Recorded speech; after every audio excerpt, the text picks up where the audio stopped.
Nahi Alkorta Elezgarai, ongi etorri Japera. Eskerrik asko. Plazer bada, guretzat zu hemen egotea.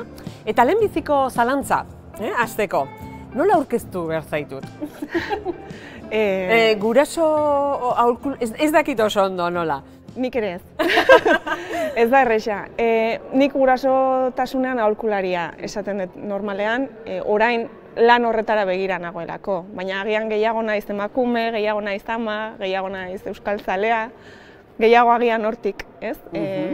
Horregatik galdetu nahi nizun, zeren ez da erresa, batzuk esatu duen medikoa naiz, kitxo, ez da? Hori da. Kasu honetan, aholkularitza ematen duzu gurasotasunari dagokionez, eta beste hainbat gauza, esan dituzunaz gain, ez da? 3 seme-alaben ama zara, guraso zarete, eta pixka bat, gerora ez da, esan duzuna, Sabeletik mundura ere proiektuaren sortzaile eta arima zara. Nola aldatu zuen, ez da, ama izateak zure bizitza? Bai, aldatu zen lehenago agian, niretzat oso zaila izan zen, erabaki ahal izatea ama izan nahi nuen edo ez. Gazte nintzen, 25 urterekin jaio zen lehenengoa, baina aurrez pasan dituen pare bat urte oso ambivalentzia handiarekin, feminismotik ikasitako guztiarekin ez neukan oso argi, ama izan nahi nuen edo sistemak derrigortzen ninduen amatasun horretara. Orduan, hausnarketa prozesu oso gogor batek nik uste dut eraldaketaren lehenengo hazia hor jarri zela. Eta hor, konturatu nintzen, informazio bila, nik ohitura agian nahiko ezohikoa daukat eta nik Googleri gauzak euskeraz galdetzen dizkiot, eta euskeraz galdetzen hasi nintzaionean konturatu nintzen informazio gabezia izugarria zegoela. Eta hortik jaio zen, orain Sabeletik mundura dena, eta gerora bizi aldaketa hori eragin duena. Baina pixka bat, horri begira jartzeak berak deseraiki zidan ordura arte nintzen nahia hori. Eta iruditzen zait hor, deseraikitze horretan bakoitzak bide desberdina hartuko duela, baina ia emakume guztiok pasatzen garela momentu horretatik, ez? Ama izan nahi dut edo ez, izan nahi badu zergatik izan nahi dut, derrigortuta nago, presioa daukat, ez badut izan nahi nola epaituko naute. Orduan, prozesu guzti horretatik sortu nintzen orain naizen honetara. Eta, esan duzu, aurretik hausnarketa egon zela, ondoren zure lehen semeaz, okerrez banago, erditu zinen, eta horrek sortu zuen zuregan alako, ezan erresa izan, eta gaurkotasunari helduta Mi parto robado liburua idatzi zenuen, argitaratu zenuen 2023 urtean. Bertan, esan bezala, lehen semea erdiretzerakoan jasan zenuen obstetrizia indarkeriaz hitz egiten duzu, eta jakin nahiko nuke eta pixka bat azaltzeko zer dan biolentzia hori, eta zer gertatu zen. Pixka bat, hain zuzen ere, suposatzen dut delako, idatzi dezula hori ezagutzara emateko. Bai, indarkeria obstetrikoa edo gineko-obstetrikoa da prozesu erreproduktiboei edo ginekologikoei lotuta dagoen indarkeria bat. Indarkeria matxistaren barnean sartzen da, sistematikoa da, hau da, emakume izateagatik gertatzen zaigun zerbait da, ez garelako lehen mailako pertsona, baizik eta bigarren mailakoa gara, eta da, guri nola begiratzen zaigun horrek baldintzatzen du nola tratatuko gaituzten. Ez gaituzte hartzen pertsona erabakitzeko ahalmena duena gisa, askotan infantilizatu egiten gaituzte, kasu asko daude non galderak bikote gizonari egiten zaizkion emakumeari beharrean, eta indarkeria horrek hartzen ditu bere baitan praktika fisikoak, interbentzioak batzuetan beharrezkoak ez direnak eta beste batzuetan justu kontrakoa, beharrezkoa etzen interbentzio bat ez egitea edo ez egitea. Eta baita ere, jazarpena, mehatxuak, koakzioak, engainua, hau egiten ez baduzu zure aurra hilko da, eta ni topatu nintzen horrelako egoera batean, lehenengo erditze horretan, indartsu, haurdunaldi oso on baten ondoren indartsu, ilusioz iritsi nintzen erditzera, eta jasan nuen indarkeria honen alderdi guztiak, nire aurra ondo zegoen, ni ondo nengoen, eta hala ere indukzio bat inposatu zitzaidan, aurrari zerbait gertatuko zaio, hau orain egiten ez badugu, naiz eta aitortu zidaten sistemaren arazoa zela, beraiek goizeko 4etan ez zutela indukzio hori hasiko, hau da, jartzen ari zara zure ordutegiak nire gorputza eta nire aurraren osasunaren gainetik, eta indukzio horrek amaitu zuen beharrezkoa etzen zesarea batean. Zesarea hori ere, inposatua, mehatxupean, tratu txarrarekin, eta gainera, kirofanoan nengoen bitartean jende asko zegoen hor, klase magistral moduko bat izan zela sentitu nuen, ni erabat kontziente nintzen, aurra eraman egin zuten niri erakutsi gabe, eta horrek sortu zidan estres postraumatikoa. Hau da, gerran edo atentatu batean egon den pertsona batek jasaten duen trauma berdina. Zergatik garatzen da horrelako trauma bat horrelako momentu batean? Oso zaurgarriak garen une bat delako. Zure garuna aldatzen ari da, justu momentu horretan, zure ardura, zure gorputzaz gain, zure aurraren osasunaren da, eta horrelako inpaktua daukate momentu horretan gertatzen diren gauza txar horiek, mehatxu horiek, beste momentu batean agian aurre egingo zenuten egoera horiek, non bizitza erabat deseraiki zaituzten. Nire prozesu luze bat izan da honi izena jartzea eta bar, baina ni atera nintzen kirofanotik eta 4 orduz bananduta egon ondoren aurrarekin, gurasoak ikusi nituena, nire gurasoak ikusi nituena, lehenengotariko gauza bat esan nuena izan zen nik ez dut ezer sinatu. Nik aginak entzea behar balin badut, baimen pila bat eman behar ditut, baina sabela aldez alde ireki eta aurra ateratzeko nik ez nuen inolako baimenik eman, ez? Eta horrek eraman ninduen, eta pixka bat aurreko nahia horrek ere eraman ninduen prozesua judizializatzea. Nik nahi nuen aitortzea egin zitzaidan hori ez zela egin behar eta ez zirela moduak. Batez ere, niri ez dit inork erditze hori itzuliko, baina batez ere gertatzeari utzi ziezaion. Ze hau sistematikoa da, egiturazkoa da, eta estatuan dauden estimazioetan 40% inguruk jasaten du erditzean bertan indarkeria obstetrikoa. Beraz, ez da zerbait anekdotikoa, ez da zorte txarra eduki nuena, gertatzen den zerbait da, eta prozesu judizial horrek eraman ninduen estatuko bide guztiak agortu eta Nazio Batuen erakundera, Nazio Batuen erakundeak arrazoia eman zidan, eta estatuak ez du ebazpena bete. Beraz, momentu honetan, berriz ere, prozesu judizialean gaude, bi bidetatik, batetik Nazio Batuen erakundeak esaten delako indarkeria obstetrikoa jasan nuela erditzean bertan, eta hori osasun sailari dagokion erantzunkizuna da, eta bestetik diskriminazioa jasan nuelako prozesu judizialetan. Genero diskriminazioa emakumea izateagatik. Ze epaiketan beran, estereotipo berdinak agertzen dira, zuk ez daukazu arrazoia, mediku batek beti edukiko du zure gainetik, eta orduan, bi prozesu horietan, indarkeria instituzionala 2 aldiz jasan arren, orain ere nik uste dut 3. jazarpen bat dela, Nazio Batuen erakundearen erabazpen bat eduki, munduan 3 bakarrik daude, gai honi dagozkionak, eta 3 estatukoak dira, eta ez betetzea. Orduan, prozesu horretan gaude, 12 urte beranduago. Hori esan behar nuen, hau da, noiz erabakitzen nuen prozesu edo gertaera hau, violentzia hau, judizializatzea. Erditze ostean, berehalakoan, ze urtebeteko epea dago prozesu hau judizializatzeko. Epe bat zegoen? Bai, emakume gehienak konturatzen direnerako edo gai direnerako berandu da. Eta zuk, hori jakin zenuen, eta nolako bidea izan zen? Hori ez da, esan duzu zapalkuntza eta violentzia izan zela, baina nahi dut kontatzea, ez da? Nora joan behar da, nora joaten zara, eta zer aurkitzen duzu bertan? Nik hasi nintzen prozesu honetan modu oso inozentean, nik esaten nuen. Nik kontatzen badiot ospitalari gertatu zaidana, agian, esango dute, ostras, agian gaizki jokatu dugun hortan. Eta nire helburu hasieran gutun hori jasotzea zen, sentitzen dugu eta jazta. Ez duen gehiago behar. Etzen iritsi gutun hori, lehenengo prozesua ospitalarekiko da, etzen iritsi gutun hori, eta orduan salaketa jarri behar izan nuen. Salaketa horretan epaiketa lotsagarri bat bizi izan nuen. Ez zuzara nahia, familian mediku asko dauzkat, horrela hasi zen epaiketa, epailearen ahotik.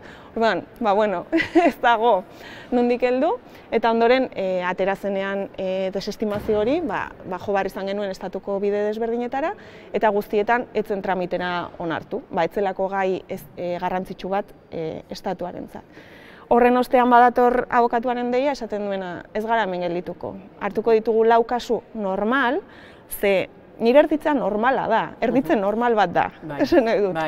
Ni ondo nago, nire aurra ondo zegoen, eta erditze normal bat da, asko gertatzen den erditze bat da. Orduan hartu zituzten 4 emakumeren 4 kasu oso normal, oso ohikoak diren erditzeak, eta joan ginen Nazio Batuen erakundera, esanez, aizu hemen arazo bat dago, mesedez behar dugu honi arreta jartzea. Eta berehala hartu zituzten tramitera, eta 3 ebazpen atera dira, eta 3 emakumeen aldekoak. Baina gero horretan gelditu da. Betearazteko prozesuan. Hori da. Betearazteko. Eta horretan, ze itxaroten duzue edo esperantzarik badukazu? Bueno, nik aitortuko dut, ebazpena iritsi zenean, ezin nuela imaginatu ez zela beteko. Bai, inozentzia edo hortikan, ez da? Nik gutun horren zai jarraitzen nuen, eta handik 2 egunetara, ebazpena publiko egin eta 2 egunetara, jaso nuen gutun horren aurkako gutauna, non prentsa ohar bat agertu zen, Jaurlaritza eta Osakidetzaren izenean, esanez nire erditzan bikaintasuna egon zela. Erditze guztietan bezalaxe. Noski, hor konturatzen hasi nintzen, agian gutuna ez zela iritsiko. Eta orain, borondatezko epe bat egonda betearazteko, nik esperantza nuen, ez da bete. Bigarren fase batera pasa ginen, erreklamazio bat egitera, ez dute erantzun. Ez, estatuak prozesu judizialarekin, ez da autonomia erkidegoak erditzearekin. Eta orain, ja epaiketa faseragoaz berriro, 2 arloetatik ez dagoelako erantzunik. Erantzun judizialik ez, arduradunik ez, hortaz, ez da kalte ordainik edo ez gutunik ere, ez da? Baina beste aldetik behar bada, bai oihartzuna izan du, ebazpen honek, publikoki, egonda medioetan, egonda. Alde horretatik, hau da, bai jendearen aldetik zer nolako erantzuna jaso duzu. Zeren behar bada, zuk esan duzu, oso ohikoa da, baina ez da kontuan hartu behar bada violentzia dela. Noski,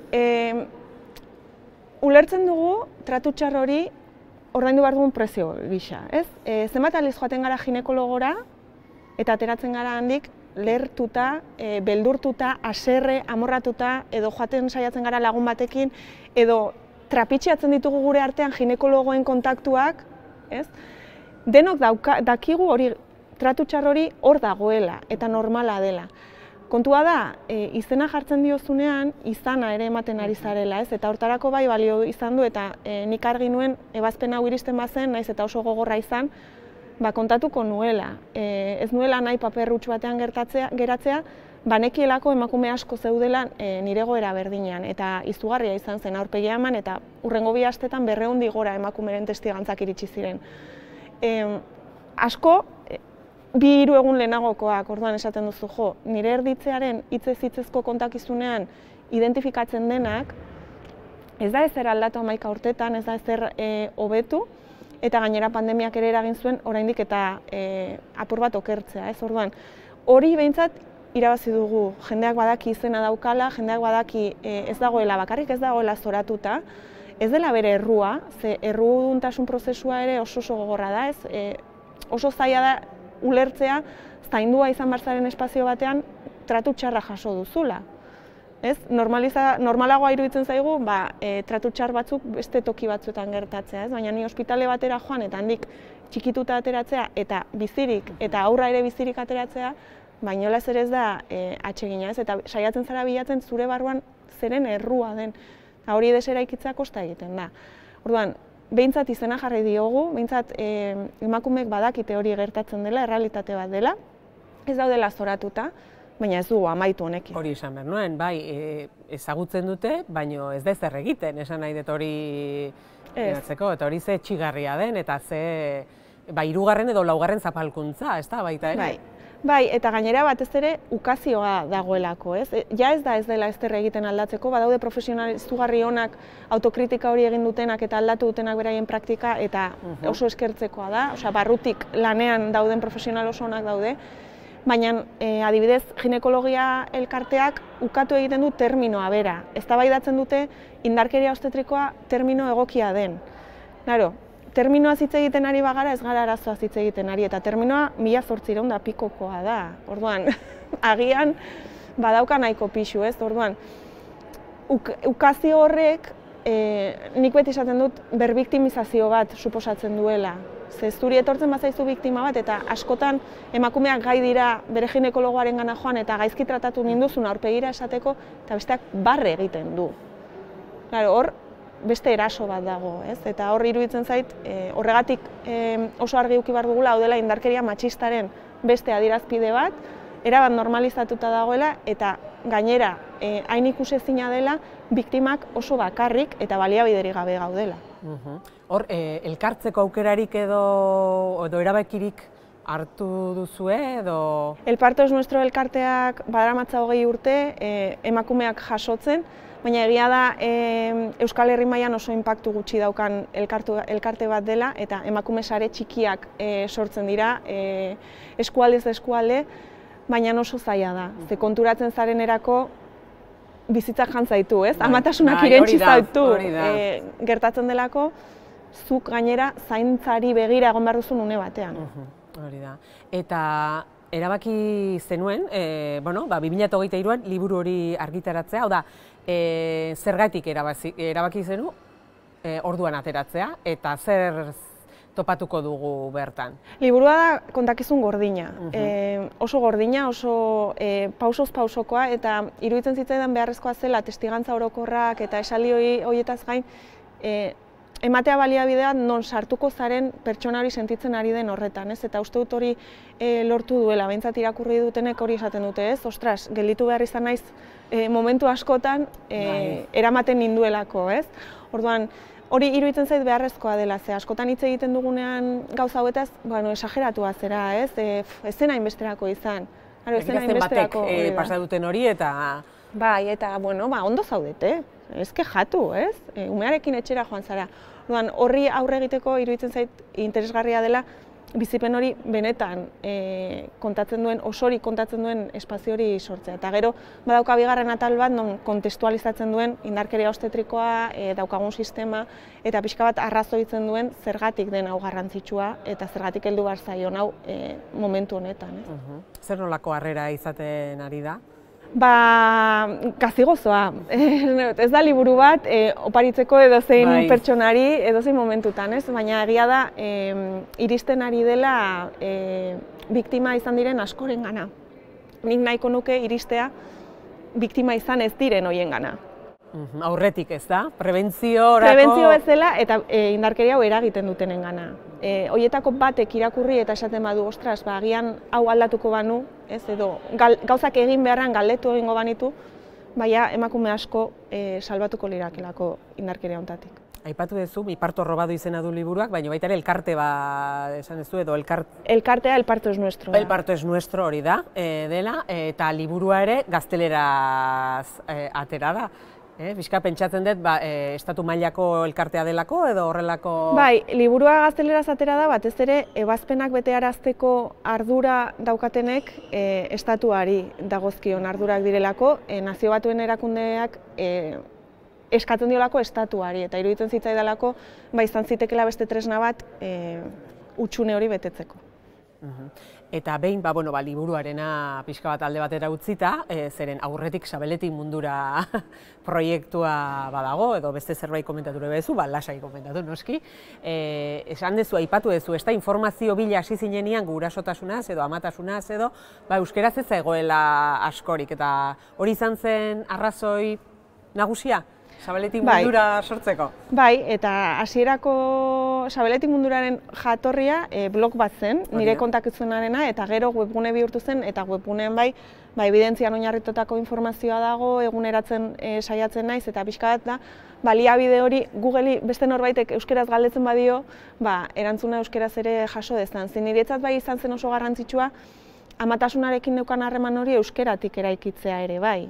Momentu oso katartikoa da, eta ze hizkuntzatan iristen zaizun informazioa ere iruditzen zait garrantzitsua dela, eta nondik bizi duzun hori, ez? Orduan, niretzat garrantzitsua izan zenez, hutsune hori betetzen joaten naiz hitzaldiekin, informazio webgunearekin eta bestelako baliabideekin. Baina, zure bizi proiektua ere, edo lanbide esango nuke ere bada. Nola egiten da aldaketa hori? Noiz erabakitzen duzu edo esatea, ez nik hemen zentratuko naiz? Nik uste automatikoki etorri zela, ez? Ikusi nuenean webguneak bazeukala informazio jari hori, nik formazioak eginda nabil garai harretatik, automatikoki jende hasi zen eskatzen informazio hori beste formatu batzuetan eta apostua egin behar zen. Kontziliazioarekin bateragarria zen lan bat nahi nuen, alde txarra da autonomo bizitza hori, baina bai, bizi apostu bihurtu zen beharrak ala eskatuta. Eta zer topatuko dugu, esan duzu informazioa bai, baina gauza gehiago ere, bai, aholkularitza ematen duzu, zeren ingurukoa, hori da, atalak?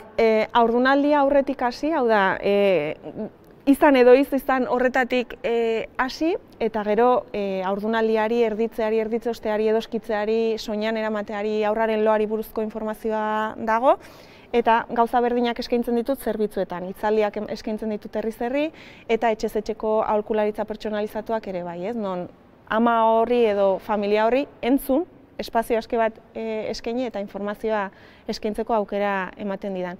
Eta horrek ere ambivalentzia sortzen dit, ez? Ze bakarrik gauden amak bilatu behar dugula ordainpeko zerbitzuetan erantzun hori, ez? Eta hori ere da sistemaren akatsetako bat. Zaintza esaten danean erdigunean, ez da? Ze bakarrik sentitzen garen diren ama horiek hasieran gainera, bereziki. Hiperkonexioko garai honetan erabat bakarrik eta orduak luze eta mamuak handi, orduan, hutsune horri pixka bat erantzunez eta gertutasuna eskainiz. Eta adibidez, amak esan dugu, baina gurasotasuna, aitak ere ari dira hurbiltzen pixka bat, bai proiektura, bai zalantza eta beren buruaz hausnartzera ere. Deseraikitzera, bai. Hor ere aldaketa egon da, eta geroz eta gehiago dira aitak, lehenengo kontaktu hori egiten dutenak, oraindik noski oso gutxi dira, baina bai, aurre ere badago aldaketatxo bat, baina hor jarraitzen dugu, ez? Ama askoren kexa da, nire bikotea aita izan denetik mendik maratoiak egiten hasi da. Benetan, hori datu erreala da.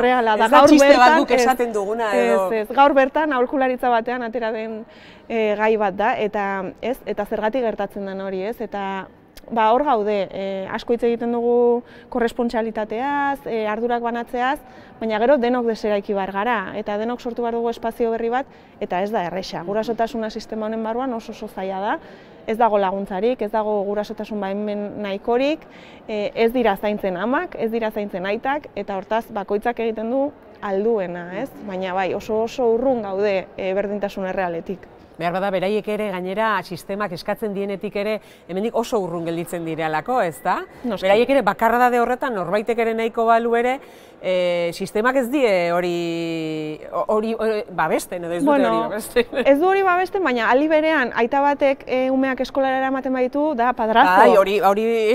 Claro, eta ama bat baldin badioa bere ojerekin arrastaka, jolin, aber horrazten zaren, ez? Hor gaude, nahi dugu eta ezin dugu, eta gero, hori, familia bakoitzak bere modua aurkitzen du, baina falta zaizkigu baliabideak, falta zaizkigu gurasotasun baimen errealak, aurraren beharrei begira egongo direnak, falta zaizkigu amei baimenak, apendizitis baten ostean baja bat daukazu, zesarea baten ostean ez. Eta esaten duzu, bagian nik ere behar dut denbora pixka bat errekuperatzeko, ez? Orduan behar ditugu baimen errealak eta behar dugu zaintzaz hitz egiten dugunean, amen eta haur txikien zaintzaz ere hitz egin, zaintzaz orokorrean hitz egiten dugunean hori gelditzen da bazterrean bezala, ez? Beraiek aukeratu dute, bai, aukeratzen dugu batzuk, gehienok aukeratzen dugu eta eskerrak aukeratu dezakegun, baina agian merezi ditugu ere baliabideak, osasun mentalari begiratzen badiogu oso gaizki gaudelako ama gehienok. Bai, garrantzitsua baita ere sarea, ez da? Hor ere, ez dakit, familia nuklear horretatik ateratzea eta oraindikan koste egiten da sare hori, ez da? Kosta egiten da, kostatzen zaigu bizilagunari gatza eskatzea, kostatzen zaigu beste ama bati timbrea jota esatea, gaur ez dut lorik egin mesedez utzi zure sofan etzaten, umea jolas daitezela. Ez daukagu konfiantza sarerik. Dauzkagu ezagun asko, baina nik esaten dut lagunak. Hori, eta esateko hartu eta zaindu 2 orduz ni lo egin behar dudalako. Edo egiazu mesedez bazkaria ezin dudalako, ez gara gai, ez daukagu sare realik ez, eta hori bai da daukagun jendartearen adierazleetako bat.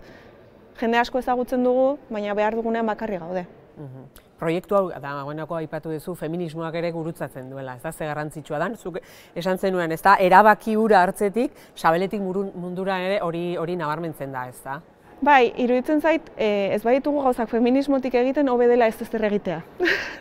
Bestela, beste toki batean kokatzen ari garelako eta horrekin aportu behar dugulako.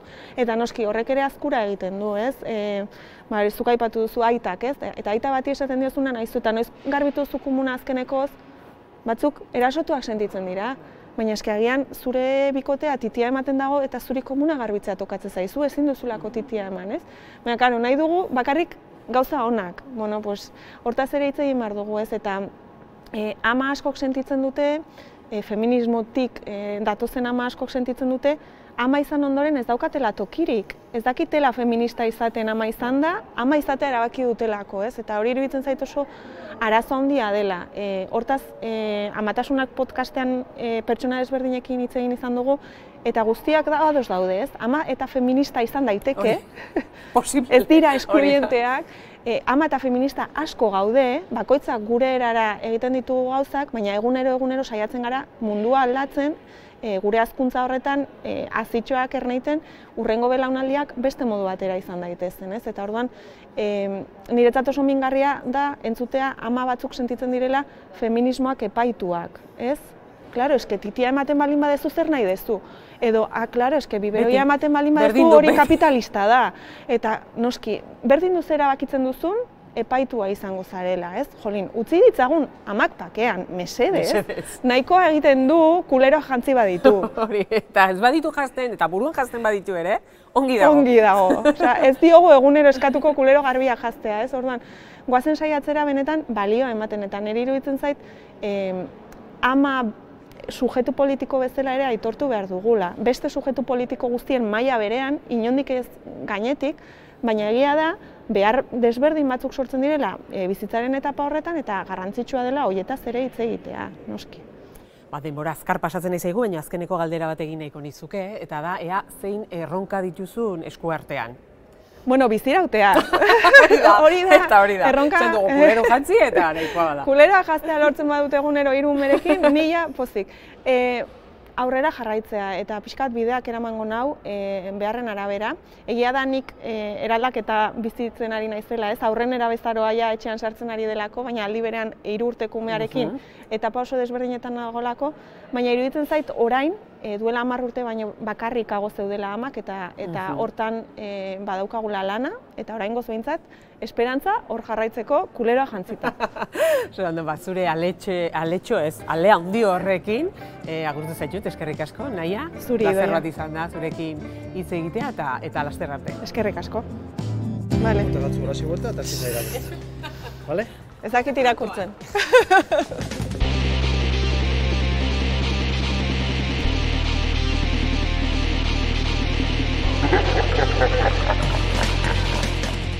Gurasoen WhatsApp taldeak, baina gauza okerragorik badago, bai, badago, familiako WhatsApp taldeak. Bai, gurasoen WhatsApp taldeak kudeatzen ikasi behar da. Gurasotasunari balio handiagia ematen zaio? Handiegia zeri deituko genioke? Ez zait iruditzen, bizitza aldatzen duen erabaki bat da, eta erabaki askea denean, mintzat, balioan jarri behar dena. Aurrekin, ala helduekin moldatzen zara hobeto, hau oso erresa da. Zalantzari gabe aurrekin. Aurren mundua askoz interesgarriagoa da, espontaneagoa da, naturalagoa da, eta egiazkoagoa da. Ez dago posture hori. Guraso tituloa atera beharko genuke aurrak izan aurretik, ez. Ikusita kotxeko baimena zeinek ateratzen duen, guraso tituluak agian ez luke ezertarako balioko. Amatxarra sentitzen zara inoiz, adibide bat jarriko, ez naiz amatxarra sentitzen. Iruditzen zait egiten dudala momentu bakoitzean aldudan hoberena, eta amatxarraren irudi hori dela matxismoak eta kapitalismoak ezarri nahi digun beste zama bat. Beraz, amatxarra izan nahi baduzu, izan amatxarra eta puntu. Liburuak forratu, ala merendolak antolatu. Zer da okerragoa? Badaude forro automatikoak, ez direnak forratu behar horrela energiarekin, baina merendoletan behintzat jandezakezu eta gominola horiek oso ondo etortzen zaizkigu.